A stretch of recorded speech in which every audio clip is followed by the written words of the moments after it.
Bienvenidos, señoras y señores, a Confidencias en el Camarote. Hoy tenemos con nosotros a una mujer joven, inquieta e interesante.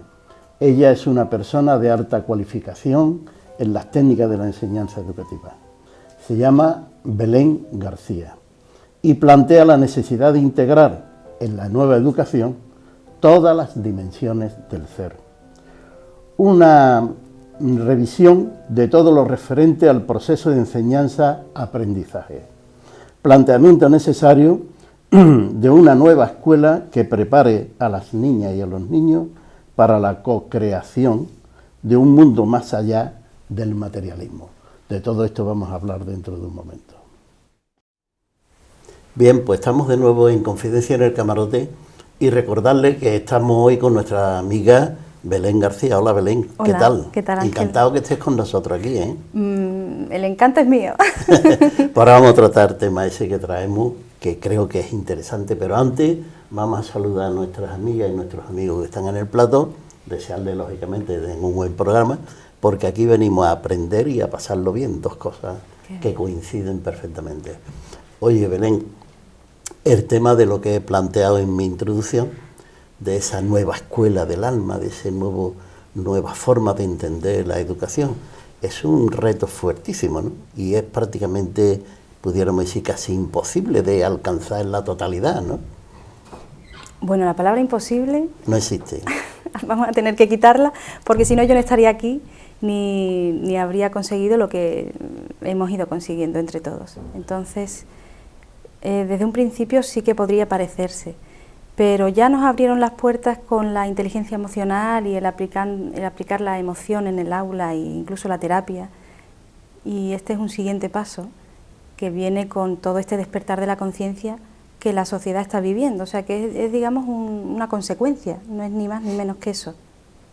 Pero se tiene que ajustar a la ley de educación, se tiene que ajustar todo esto, ¿no? Cambiar esa ley, ¿no?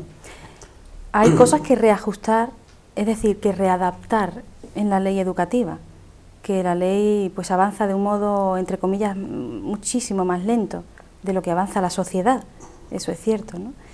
Y lo que plantea esto es el transformar la educación desde el obrero, desde el que está a pie de obra, ¿no? Desde los profesores, el que está abajo construyendo cada día la educación, él también tiene que tener su voz y su voto para poder transformar las leyes educativas. Y es lo que está pasando. Nos vemos solos, sin una protección de la verdadera institución, de la administración, ante una sociedad y unos niños que vienen con unos retos para los que no estamos preparados. Y entonces somos nosotros mismos los que tenemos que ir formándonos y modificando día a día para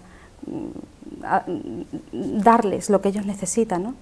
Estos niños no aceptarían nunca, por ejemplo, la educación que hemos recibido, por ejemplo, la gente que tiene mi edad cuando éramos chicos, ¿no?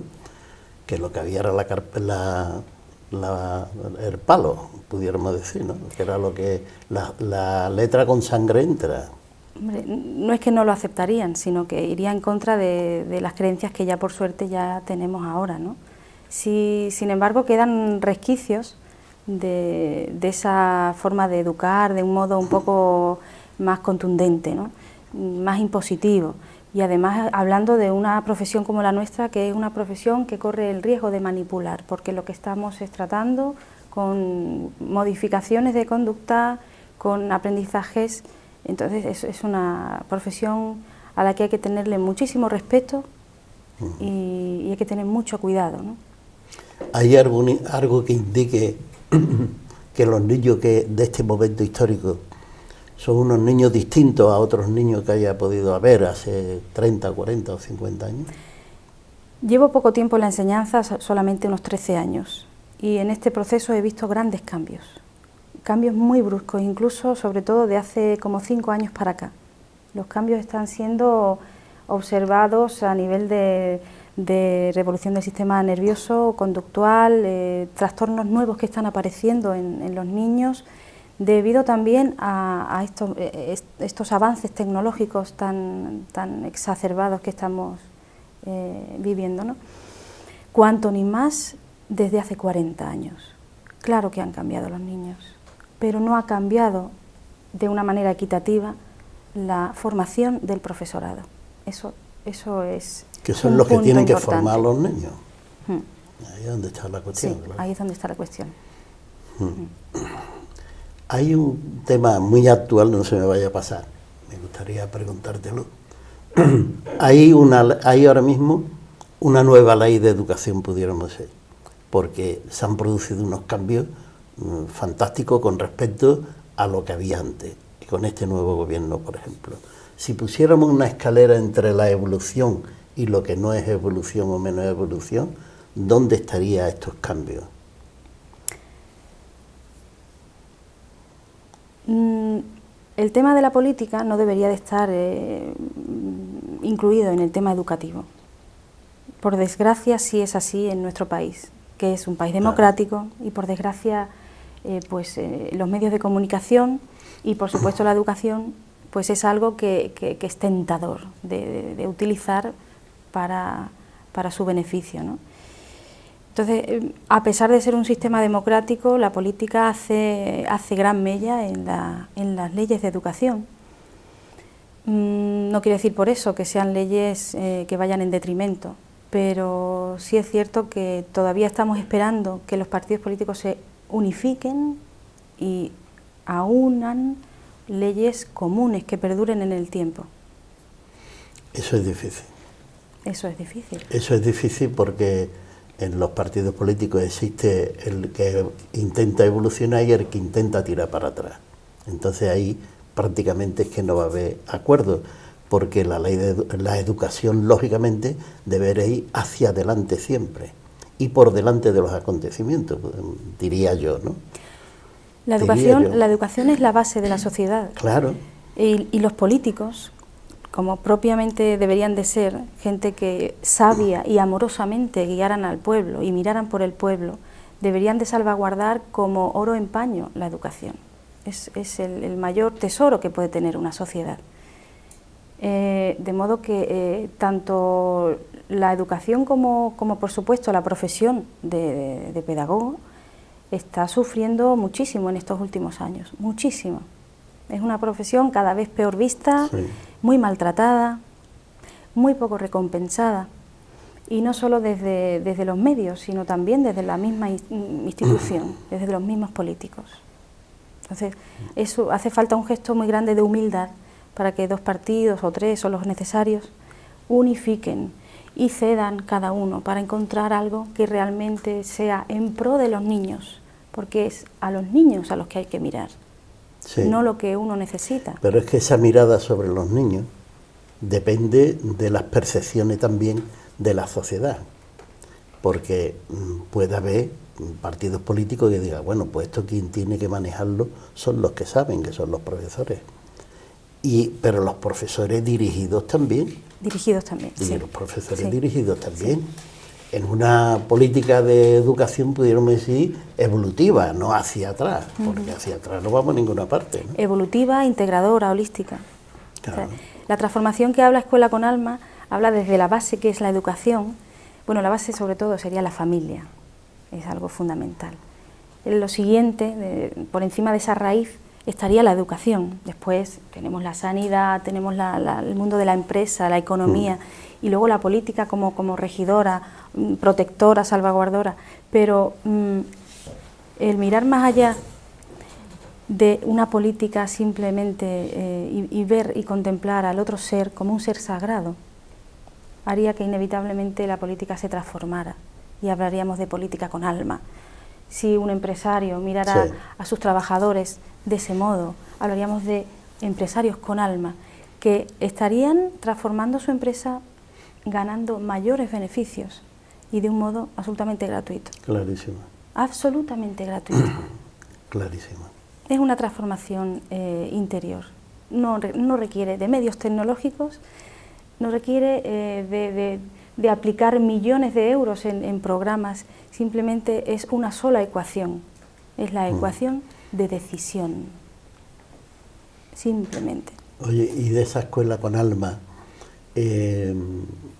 yo sé, porque han estado aquí quienes han hablado de eso, que existen congresos y tal, donde los profesores se reúnen pudiéramos decir, no oficialmente, no es que haya una estructura del Estado que con un ministerio que diga, bueno, porque se reúnan los profesores para ver a dónde llegan con estas ideas. No, parece que es una cosa de parte solamente de los profesores, ¿no?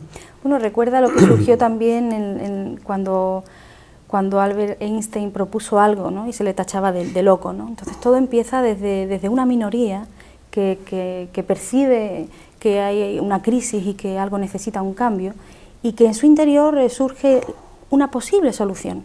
Entonces nada reprime a nadie, por suerte, de que se reúnan personas para renovar allí a donde estén, en este caso en el ámbito educativo, ¿no? Entonces, igual que la ciencia ha avanzado con la física cuántica, la medicina con la medicina ortomolecular, o la medicina, la epigenética, o incluso con la psiconeuroinmunobiología, que también hay unos avances que ya hablaremos más adelante si quieres, ¿no? La educación no le queda más remedio. Y claro, se reúnen personas... Pero ustedes tenéis una idea acabada de por dónde ir para concretarse al final en esa escuela con alma. La idea acabada es cuestión de unificar. Efectivamente, sobre todo en Cataluña, ya hay bases sentadas a nivel de posible aplicación en la universidad, en la formación. Aquí en Andalucía los primeros pasos se están dando a nivel de ser escuchados. Y se han dado, por ejemplo, en la Universidad de Huelva, es una de las primeras universidades que permitieron, porque digo permitir, porque como tú decías al principio, los cambios al principio son muy complicados, y que alguien venga a desmontar el chiringuito, a desmontar esos pilares que uno ha elaborado tan arduamente, es difícil, sí, ¿no? Entonces sí que están abiertos, ¿no? Ten en cuenta que de aquí salieron las carabelas a América. Algo tiene que surgir aquí en Andalucía. en esta región tan humilde, yo creo que sí. Aquí tiene que salir algo. Podríamos, los andaluces tenemos imaginación de sobra para dar con la tecla de un tema como ese, ¿eh? Y hemos vencido muchos obstáculos en la historia. Sí, yo creo que sí, Y bueno, en el tema este de la escuela del alma, ¿cómo ves tú estos niños nuevos, que parece que son todos ya, que hay quien les llama niños índigos? ¿Cómo tú crees que la escuela está preparada para poder conducir a estos niños? Una de las labores fundamentales de Escuela con Alma no solo es preparar a todos los niños en general, ¿no? A sus familias, al profesorado, claro, a los que están por encima del profesorado, sino también abrir ese camino a estos niños nuevos que vienen, que cada vez son más, y para los cuales no tenemos más que aprender de ellos, abrirnos a aprender de ellos, porque a ellos no hay que enseñarles, tenemos que estar preparados para ellos, ¿no? Sí, pero eso es grandísimo, ¿no? No es tan sencillo como el escuchar. Ya. El escuchar. Pero es que nosotros estamos acostumbrados, en el momento que llega el niño, que viene limpio de polvo y paja, pues le enseñamos una serie de cosas que son nuestros defectos, pudiéramos decir. Si me da un beso, te doy un caramelo, y si no, no te lo doy, por ejemplo, ¿no? En la negociación constante con ese niño para que acepten nuestras cosas, ¿no? Pues eso tiene claro, tela, ¿eh? Lo que pasa que eso es el estar sentado en la silla del materialismo. Ahí uno no ha cambiado realmente su concepción, ¿no? Uno tiene que trasladarse y sentarse en otro lugar desde el cual no se ve las transacciones o las relaciones como algo de toma y da, sino que es una interacción de un sistema único, unitario, total. Todos estamos unidos en un todo, ¿no? Y ya no hay tengo que darte para que tú me des, sino yo ya recibo, porque yo soy tú y tú eres yo. Claro, pero llegar unos padres a tener esa concepción de su hijo con 2 años, 2 años y medio, esa persona desde luego es una persona que es maravillosa, porque ha llegado a comprender cosas que son prácticamente imposibles, aunque no te guste la idea, ¿no? De todas formas, estamos hablando de lo que sería el más allá, ¿no? Es decir, como si ya lleváramos años en esto. Todo llegará. Sí, pero hay padres, que eso ya lo tienen en cuenta. Hay padres que ya lo tienen en cuenta. Escúchame, Belén, vamos a cortar un momento el programa, pero venimos enseguida, ¿eh? Bien, pues estamos en Confidencia en el Camarote de nuevo y recordarle que estamos con nuestra amiga Belén García. Hola Belén, ¿qué tal va el programa? Muy bien, se me pasa muy rápido. Sí, ¿verdad? Yo te he dicho a ti que lo pasabas bien. Oye, teníamos que hablar de un tema, de todo esto de la educación, que es muy importante, y nuestro programa es corto, solamente nos da tiempo de dar unos flash para que las personas que nos escuchan o nos ven descubran que hay otro mundo, que hay otras cosas o otras ideas, ¿no? El tema de los niños índigos, también hay gente que habla de los niños cristal y tal. ¿Cuál es su comportamiento? ¿Cuál es su cómo se define en este niño mejor? ¿O cómo lo definiríamos? Son niños que... ¿O es distinto de los demás o no es distinto de los demás?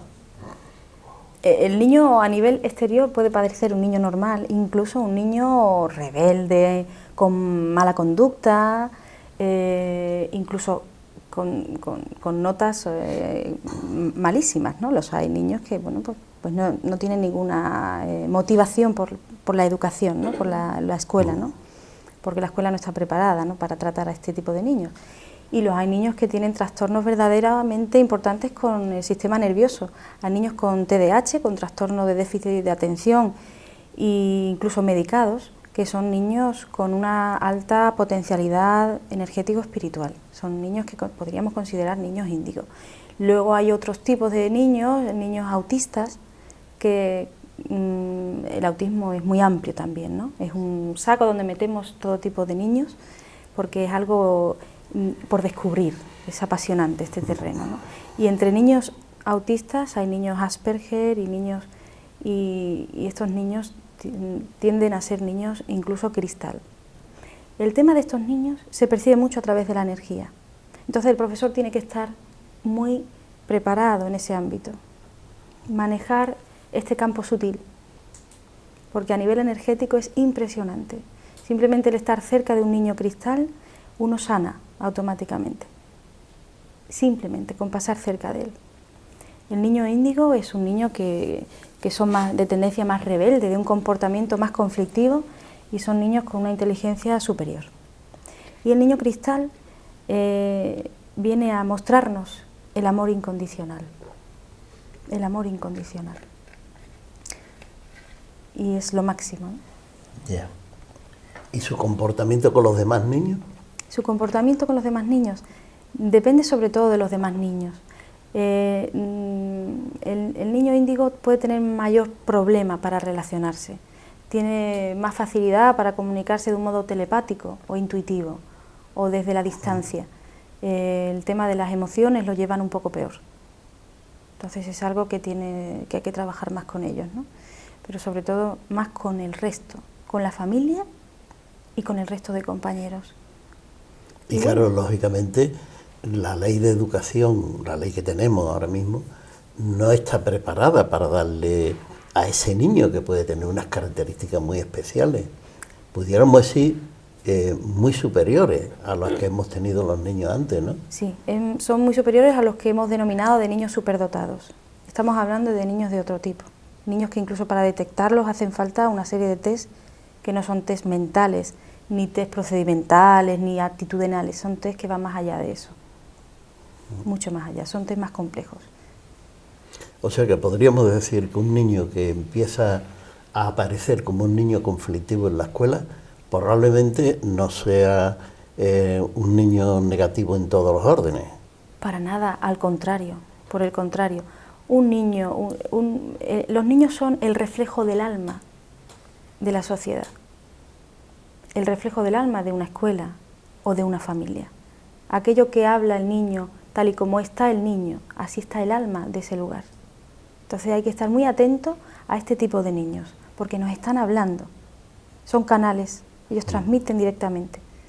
Entonces, el pretender tapar para que no se vea, tapar que un niño tiene un mal comportamiento o incluso... Sí, eso al final es una represión. Es como cuando nos tomamos la pastilla, claro, para que no nos duela la cabeza. Claro. La cabeza nos duele para decirnos algo. Y no hay que tapar ese dolor, hay que escucharlo y autosanarlo. Entonces, escuchar a esos niños es muy importante. Parece ser, según los que conocen ese tema o hablan de ese tema en alguna ocasión, que esos niños tienen hasta 12 hélices del ADN. Hasta 12 hélices. Hasta Tenemos 12, nosotros sí. 2 hélices dobles. Incluso el 13ava hélice de ADN, ¿no? Han hablado, ¿no? Pero Sí. eso es un salto que podemos hacer también aquí ahora todos. Sí, parece que todos estamos sometidos a esa transformación. Por eso también, como me decías al principio, ¿cómo es posible que en 40 años se haya dado un salto tan drástico, ¿no? Y que estemos hablando ahora de una dimensión energética y espiritual en la pedagogía? Y no en cualquier pedagogía, sino que estamos hablando Sí. en la pública, en la gratuita, en la que está accesible a todos, desde el modo gratuito, es decir, el conocimiento máximo, el alcance del logro de la mayor potencialidad del ser humano, hasta incluso la activación de su propio ADN, el generar sus propios mecanismos de desarrollo mental, energético y espiritual, está al alcance de todos. Sí. Y es la solución para los problemas de marginación social, para el absentismo escolar, para mejorar lo que queremos mejorar todos, que es el nivel educativo y que España, o sobre todo Andalucía, no esté a la cola de Europa, para mejorar la criminología ahí fuera, en las calles, ¿no? Gratuito. Es impresionante el tema, ¿eh? Es impresionante. Y además lo tenemos ahí y no lo vemos. No somos capaces, la mayoría de nosotros, me meto yo, ¿no? Por ejemplo, ¿no? No somos capaces de percibirlo, ¿no? Porque como hablaba al principio con una compañera, el cambio tiene que darse dentro. Y es una decisión íntima. Aquí nadie puede hacer un camino que no sea el suyo. Entonces, es el docente el que toma por necesidad interna esa decisión, porque ha vivido una experiencia trascendental en su vida y entonces no puede más que mostrarla en su aula, ¿no? Es curioso, ¿eh? Es curioso, pero yo que hago cursos algunas veces, todos los años hago un curso. Este año hemos hecho un curso precisamente para ver ese tema del niño interior. Y el terapeuta, que es un tío muy conocido en toda España, encuentra precisamente los conflictos de esa persona ya mayor, adulta, cuando estaba en la barriga de la madre. De la barriga de la madre a los 7 años se producen los conflictos. Lo que ese niño, lo que ese bebé percibe de la familia y del entorno que hay, es lo que le hace que cuando sea mayor puede tener incluso una enfermedad. Efectivamente. Por eso es tan crucial que hagamos algo desde aquí abajo, desde la educación.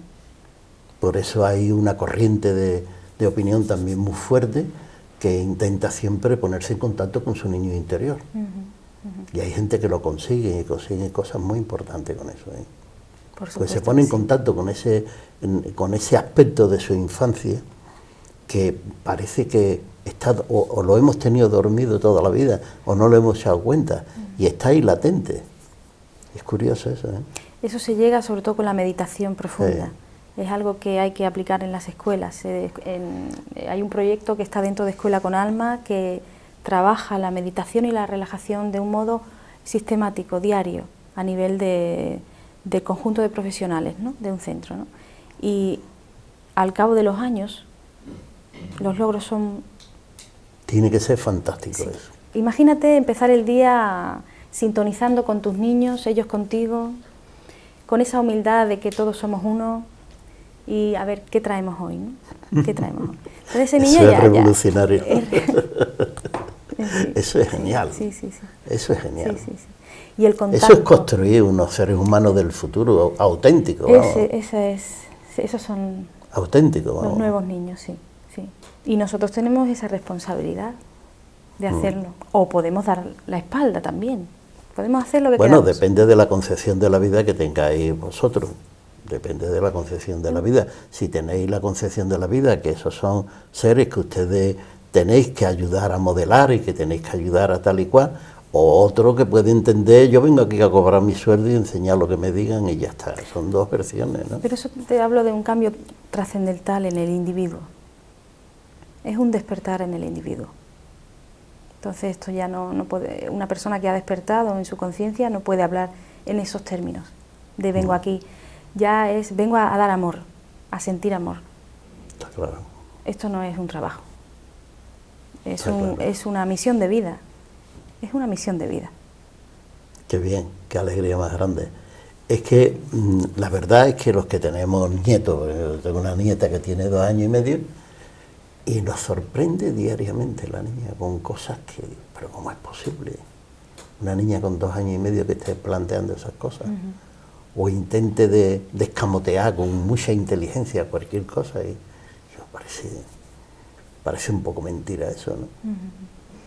Pues el permitir que niños de manera cotidiana de 7, 10 minutos no es necesario gastar tiempo, como dirían otros, ¿no? Es un tiempo que se gana. Pues emplear un breve espacio de tiempo a la escucha interior, al recuperar el maestro interior que tiene cada uno dentro, hace que ese niño, sus conocimientos, su sabiduría empieza a fluir a través de él. Ya no es un niño dependiente del maestro, ni de libros, ni de nada, ¿no? Es un niño que descubre que ahí dentro hay un tesoro de sabiduría que no sabía. Es imposible saberlo si tú no tienes un tiempo para ti, estar en contacto, ¿no? Y ahí dentro lo que hay es paz y es amor. No hay más nada, ¿no? Ya lo decía el Maestro Jesús, no busques fuera lo que está dentro de ti. Este es el proceso fundamental, es hacia adentro. Para después ya explota, ¿no? Sí, es verdad, pero todo eso viene a indicarnos que estamos en un proceso de tiempo. Hay quien explica que estamos en un proceso de tiempo del salto hacia la 4ª y la 5ª dimensión, y todo eso es mucho más fácil porque los niños ya vienen preparados para ese salto, nosotros nos estamos preparando para ese salto aunque no nos demos cuenta, y todo eso está ahí funcionando. Sí, Lo que pasa es que muchos no lo percibimos, pero estamos ahí. Belén, vamos a parar un momento el programa. Estupendo. Y ahora vamos a entrar en un proceso muy bonito, que es las preguntas de nuestras amigas y nuestros amigos del plató. Bien, pues estamos de nuevo en Confidencia en el Camarote, y recordarle que estamos con nuestra querida amiga Belén García. Hola, Belén. Hola, Ángel. Ahora viene la pregunta de nuestros amigos y nuestras amigas que están en el plató. Tenemos 5 preguntas, por lo tanto tenemos que ser bastante concretos, y después sobra tiempo mejor. Concreto en la pregunta, concreto en la respuesta, para que puedan entrar todas. Pues entonces Servando es el primero. Belén, es un tema que no todos los maestros estáis preparados para impartir estos conocimientos a los niños, ¿no? Pero ¿aprovecháis algunos momentos para hacerles llegar estos conocimientos a los niños en las aulas o en las materias que les impartís? Bien, dentro de Escuela con Alma hay un proyecto que está enfocado para desarrollar la atención y para mejorar la conducta, y se lleva a cabo de manera diaria a las 9 de la mañana. Nada más entrar en el centro hacemos meditaciones. Entonces, de modo que se ofrece ese marco para que el niño no solo es con la palabra, sino es con la vivencia, que es lo más importante, ¿no? Ahora es momento de vivir, no de escuchar palabras, ¿no? Y por supuesto que a través de ahí se transmiten otras cosas, ¿no? Sobre todo en la transmisión del conocimiento de sus propias emociones, de la consecuencia de sus creencias y emociones en su cuerpo, en los órganos, para su salud o enfermedad, ¿no? Cómo repercuten, cómo gestionar esas emociones y su sistema endocrino, inmunológico y nervioso, y responsabilizarse de sí mismo y darle esa autonomía, esa capacidad de autosanación que tienen cada ser, ¿no? Muy bien. Ana María. Belén, yo ejercí magisterio, pocos años, pero ejercí. He tenido hijos y ahora tengo nietos, ¿no? Entonces, noto en ellos lo que decimos, que son distintos, hay que razonarle, hay que hablarle mucho. Y por regla general, porque tú escuchas por ahí que los maestros están muy concienciados y hablan mucho con los niños, y los niños están felices, la mayoría, ¿no? Pero yo ahora te digo, el colegio es de 9 a 2. cuando se corta la enseñanza y van a su casa, ¿qué le aconsejaría tú a los padres? Porque yo con mis hijos hablaba muchísimo. Porque si no, ese niño que tú lo pones a meditar, que le razonas las cosas, y cuando llega a la casa y la madre le dice, vamos ahora mismo al súper, espérate que estoy acabando de hacer no sé qué, y le apaga la televisión rápidamente, el niño pega un berrinche y se mosquea, y ¿dónde está el contraste de la meditación con la mamá que le apaga el televisor porque el niño quiere esperar un minutito a ver que termine el dibujo que está viendo, por ejemplo? Y me hablas de un acto cotidiano, sencillo, común, sin ningún tipo de maldad, cuanto ni más si nos ponemos en situaciones verdaderamente dramáticas que ocurren ahí fuera, ¿no? La familia tiene que estar dentro de todo esto. Ellos son cruciales para nosotros. Nosotros no somos nada sin ellos. El centro tiene que estar totalmente abierto y la familia pues también formándose juntos, ¿no? En pro de los niños. Los niños empapan mucho a la familia, ellos reciben y luego ellos enseñan y transforman también ellos su familia con lo que ellos van viviendo dentro. Entonces, bueno, es un proceso que no se acaba nunca. Bien, Teredo. Belén, yo soy profesora también. He estado desde preescolar hasta la adolescencia. Te digo que lo que más me ha gustado ha sido el tiempo de los niños pequeños y mis adolescentes. Los adolescentes creo que los tenemos un poquito abandonados porque ni son una cosa ni son la otra y cuesta trabajo llegar a ellos. Pero yo estoy convencida de que ellos necesitan, como los que más, que les escuchen, que les hablen y que les dejemos ser como ellos son. Entonces, creo que ser profesora o ser maestra, que a mí me gusta eso, ¿no? Ser maestra, es una, ¿cómo te diría yo? Es una gran suerte para nosotros el poder tener esa tarea. Y creo que cuando los niños están en un sitio en donde ellos saben que se les ama, que se les quiere, todo está resuelto, no es tan difícil. La cosa es demostrarle que se les tiene cariño y que estamos ahí disponibles, pero igual los padres como los profesores. Claro, es muy difícil que eso resulte cuando hay muchos tipos de profesores y hay mucha gente que llegan a tener esa actividad no por vocación, ¿no? Entonces, a esas personas, ¿qué le dirías tú? Porque es verdad que surge y que existe en todos los sitios de todo tipo, ¿no? El camino que he vivido, de las cosas más importantes que he tenido que aprender es el aceptar a todo como está y que todo está bien, como hablábamos por aquí antes, todo está bien. Cada uno vive el proceso a su ritmo y no es más ni menos que otro que viva un proceso espiritual importante. Eso hay que tenerlo muy en cuenta.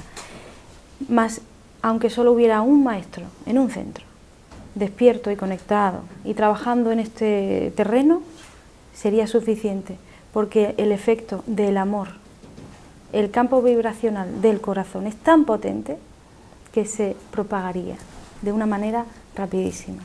Entonces no hay que preocuparse por nada, todo vendrá, todo vendrá. María Isabel.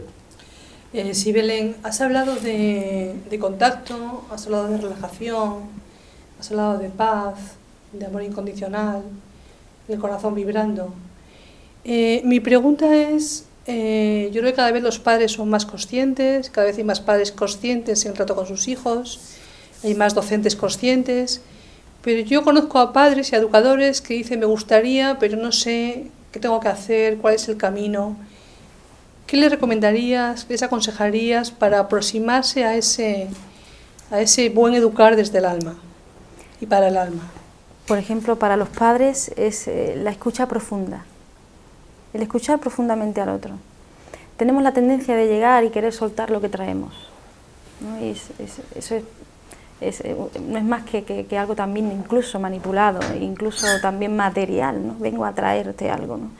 es la actitud de escuchar al otro y de dejar que todo fluya. Entonces, muy importante momentos de silencio entre padres e hijos, ese silencio sin forzarlo, ¿no?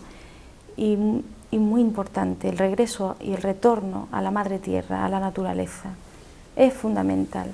Los centros de hoy día cada vez están con menos árboles, con menos plantas, y eso desnaturaliza todo el ambiente e impide hasta incluso la salud mental de todos los que están allí dentro.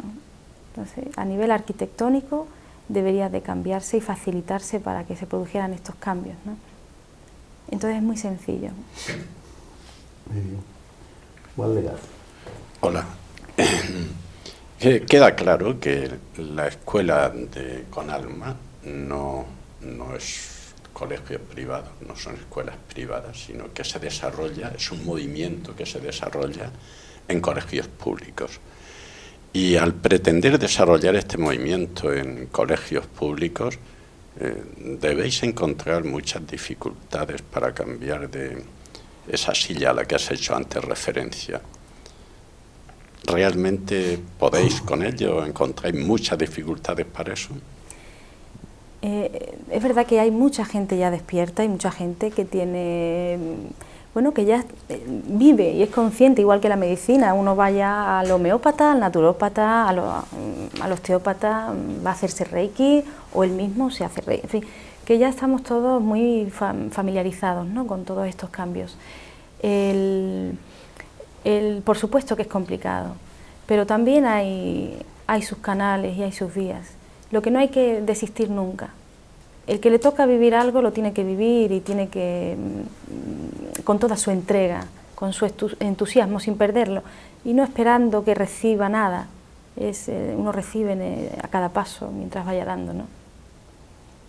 Es la entrega total. Hay tiempo para que Servando haga una nueva pregunta. Belén, ¿cómo llegaste o cómo se produjo ese cambio en ti para percibir todas estas cosas que nos estás contando ahora? Obviamente no soy una persona conformista, ni fui una adolescente conformista. Fui una adolescente muy sensible, con mucho movimiento interior y muy crítica, con muchas ganas de saber qué había detrás de todo, detrás de las cortinas que veía en la sociedad, en el hogar, en la televisión, en la política. Entonces todo eso era caldo de cultivo para lo que sucedió después, y después pues sucedieron una serie de hechos en mi vida vitales muy importantes que bueno, incluso pues de enfermedades bastante graves, y que me hicieron topar de bruces con la importancia de la enfermedad como ese regalo sagrado que tenemos para reconectarnos y para saltar a lo más alto. Ana María quiere también hacerte una pregunta. En la escuela, ¿desde qué edad empezáis a enseñar a los niños la meditación? Porque la relajación me parece un poco más fácil, pero la meditación, ¿desde qué edad? Todo es porque todo es adaptado, igual que hablábamos antes de la época de la adolescencia, que ya esos son unos niveles en los que se puede adquirir una conciencia impresionante. Entonces, adaptado a la escuela, a los niños que entran desde los 3 años, ellos también saben estar en silencio interior, en silencio meditativo. Es más fácil de lo que creemos, es muy sencillo. Es más difícil incluso hablarlo que el hecho de llevarlo a cabo, ¿no? Y la reacción de ellos es sorprendente. Servando, hay un pequeño minuto para Servando. Bueno, pues aprovechando, ¿cómo veis esa relación educación y cultura? Esa educación emocional y cultura, ¿cómo lo establecéis en el colegio? ¿Cultura a qué te refieres? ¿Cultura social? La cultura de enseñanza general que se enseña en los libros. Ajá, bien. Muy bien, los contenidos, es muy importante. Fíjate que lo más drástico que se demanda ahora, o lo que se trata de decir con Escuela con Alma, es el cambio en lo profundo. Entonces no es tanto en los contenidos, que es lo que se ha venido haciendo siempre, pintar fachadas, cambiar la superficie. Le ponemos otro nombre a la ley, pero siempre hemos hecho absolutamente lo mismo. Y tenéis delante una profesora que está cansada de pintar fachadas y que, bueno, por libre ha ido haciendo cosas a lo largo de toda su trayectoria, implicándose cosas, y ahora se habla del cambio profundo en la metodología, lo cual de por sí va a traer un cambio revolucionario en el tratamiento de los contenidos. Ya no son contenidos de lengua, matemáticas, algo así aislado, sino que debe de ser todo integrador y no partir de fuera, vengo y te doy, sino es el niño el que busca, el que descubre, el que recuerda. Muy interesante. Bueno, tenemos que concluir. Tenemos que concluir. El problema de estos programas es que es corto, pero sirve para que nuestros oyentes y nuestros televidentes descubran que hay otro mundo en marcha, al que hay que apuntarse, pienso yo, ¿no? Vamos a saludar a nuestros amigos y nuestras amigas que están en el plató, y a ti, pues, agradecerte muchísimo que hayas estado con nosotros en el día de hoy, en estas confidencias en el camarote, en la que tú nos has dicho cuáles son tus cosas íntimas de tu lucha, de las cosas que tú sabes, ¿no? Muy interesante. Muchísimas gracias. Para mí es un honor el estar con vosotros, con gente de la que tanto he aprendido y tanto me queda por aprender, y estoy a vuestro servicio cada vez que os apetezca contar conmigo. Sepa que te lo agradecemos mucho. Y antes de, lógicamente, de cortar, decir que dos cosas que son reglamentarias siempre. Una, que bueno, nuestros programas tienen un presupuesto de ingreso cero y de gasto cero, porque aquí todos lo hacemos voluntariamente, todos trabajamos voluntariamente para dar a nuestros oyentes y nuestros televidentes y regalarle a quien quiera las ideas para que haga con ellas lo que quiera. Y estos programas son posibles porque está aquí mi amigo Israel Jiménez y mi amigo Juan Prieto, que son los artífices de todo cuanto sucede aquí, y decirle a nuestros oyentes y nuestros televidentes que la semana que viene, exactamente donde mismo han conectado con nosotros, pues nos pueden encontrar. Hasta entonces nos despedimos si Dios quiere.